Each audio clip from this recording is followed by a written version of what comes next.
Every day seems to bring a new break from established presidential protocol in the US. The latest being reports last week that Donald Trump demanded top-secret security clearance for his daughter and son-in-law who work as staffers in his office. Andrew McCabe is one of those who's seen President Trump's unorthodox approach up close. He acted as FBI director after the sacking of James Comey in 2017, until he himself was sacked after earning the president's ire. When FBI Director James Comey was abruptly fired, Andrew McCabe inherited one of the most politically charged cases in the Bureau's history, the investigation into the Trump campaign's ties to Russia. That alone would probably have put him offside with Donald Trump, but it's McCabe's connection to the investigation into Hillary Clinton's emails and his wife's link to a Clinton ally that really got under the president's skin. In March 2018, McCabe's FBI career ended the same way as Comey's. The stated reason for his sacking was that McCabe had made an unauthorised disclosure to the news media and that he lacked candour, including under oath, on multiple occasions. It was also on the eve of his retirement, affecting his eligibility for a full government pension. Now he's spilling the beans in his new book called The Threat: How the FBI Protects America in the Age of Terror and Trump. Andrew McCabe, how shocking was it to you that you were investigating the possibility that the President of the United States was, in effect, an agent of a foreign power? Lee, it was head-spinning. It's not the sort of thing that any of us ever anticipated we would run into in the course of our FBI careers. We've all spent a lot of time investigating national security issues, none of them ever reaching into the White House in this sort of way. How do you think President Trump would go on a lie detector? Well, as I said in my book, I don't think he'd do very well. We refer internally, as many people do, to the lie detector as the box, which of course it's a more complicated piece of equipment than just a box, but we typically would refer to having to take a lie detector test as being put on the box. And as I said in the book, this president lies and disassembles and manipulates the facts in his messages to the American people and the world every day. I can't imagine what that would be like, hooked up to the box and having to see in very clear relief how that was going. You were fired 26 hours before you were able to collect a full pension for your career with the FBI. Why do you think you were fired? Well, I believe very strongly that I was fired because the president and his supporters were concerned about the things that I had to say. Things I had to say about the decisions I made in May of 2017, things I witnessed, meetings that I had with the president and other people. As I said, he has a very consistent reputation for attacking the credibility of people that he doesn't like. The US Inspector General looked at your firing and said it was justified because you were responsible for an improper disclosure to the media and that you had lacked candour about it on four occasions when it was investigated. Therefore, your sacking was justified. What do you say to that?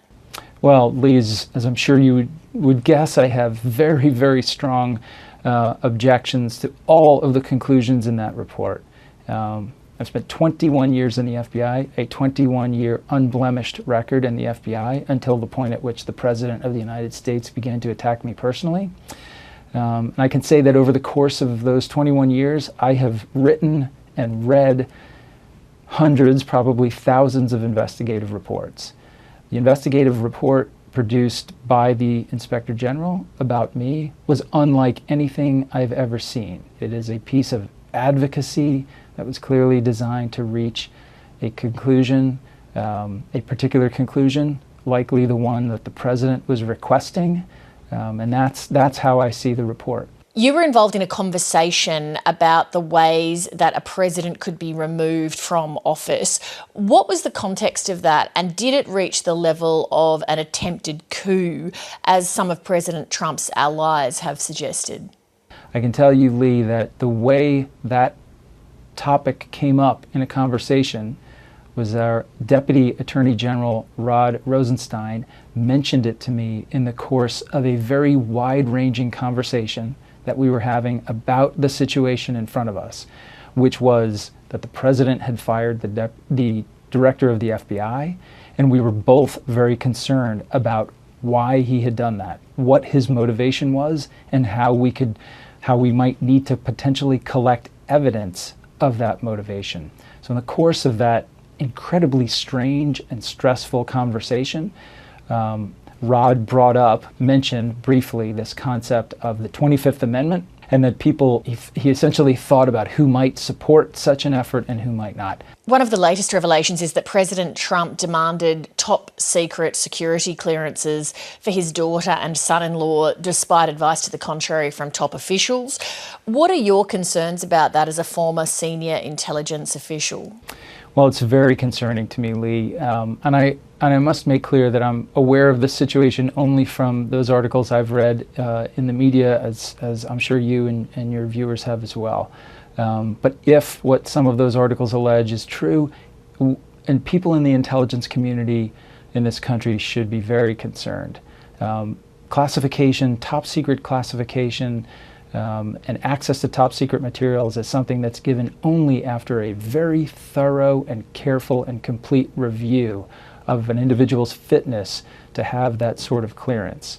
The people who conduct that review are career professionals. They are not political people. They're not influenced by politics. They make the recommendations based on the facts that they come across during the course of their investigative work.